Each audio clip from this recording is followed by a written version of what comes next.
Excuse numéro 2 pour avoir pris du temps lors de la sortie des nouvelles vidéos.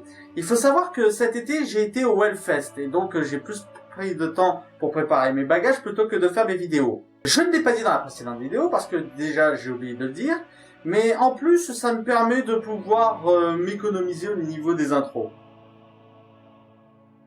Warcraft, film de Duncan Jones, qui en est aussi le scénariste, est produit par la société Blizzard, qui ont aussi produit le jeu d'origine. Avec Paula Patton, Ben Funster, Travis Fimmel, Dominic Cooper et Clancy Brown.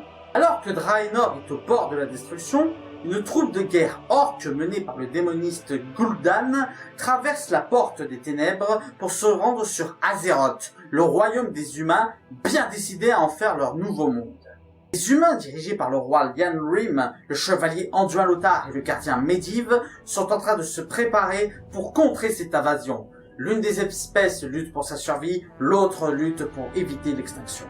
Alors, si je devais résumer ce film en un mot, ce serait... virilité! Parce que le film en est rempli de la testostérone, du muscle, de la baston. Bastons qui sont très efficaces d'ailleurs. Sans être créatives, celles donnent vraiment une impression de guerre qui s'affronte, de bataille, et non pas simplement de groupe qui s'affrontent.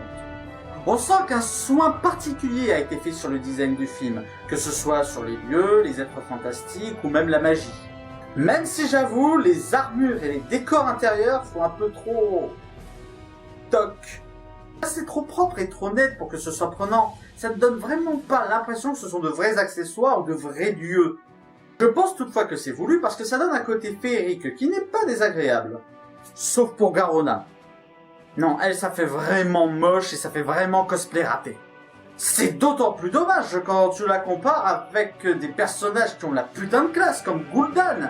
D'ailleurs, dont on m'a dit qu'il était inspiré du design original. Ça va me permettre d'aborder un point qui est à la fois gênant mais aussi bien géré. Le fanservice. Le fanservice, à partir du moment où tu connais un peu la référence, est plutôt bien géré. Même si tu sens qu'il y a des plans qui ont été faits exprès pour ça. Moi qui ne connais que Warcraft via Hearthstone, j'ai été enjoué par plusieurs références que j'ai reconnues, et ça m'a donné plus envie de m'intéresser à l'univers. L'univers qui, maintenant que j'y pense, n'a aucun vieux. Je veux dire, à part l'assistant du Medivh et Gul'dan, il n'y a pas de personnage vraiment âgé. Il devrait vendre de la crème hydratante, je suis sûr qu'il ferait fortune. Seulement, il y a des points scénaristiques qui sont beaucoup trop fermés pour ceux qui ne connaissent pas Warcraft. Je pense notamment au bébé orc. Et ce problème de gestion de fanservice se ressent aussi sur le rythme du film. Comme ce film s'adresse principalement aux fans de Warcraft, il va beaucoup trop vite et on n'a pas le temps de s'attacher aux personnages humains. Ce qui est dommage parce que les personnages orcs, eux par contre, sont super attachants. La fin du film, pour un blockbuster, est plutôt pessimiste, je dirais même dramatique. Ce qui est logique quand on sait qu'ils veulent faire une saga de Warcraft.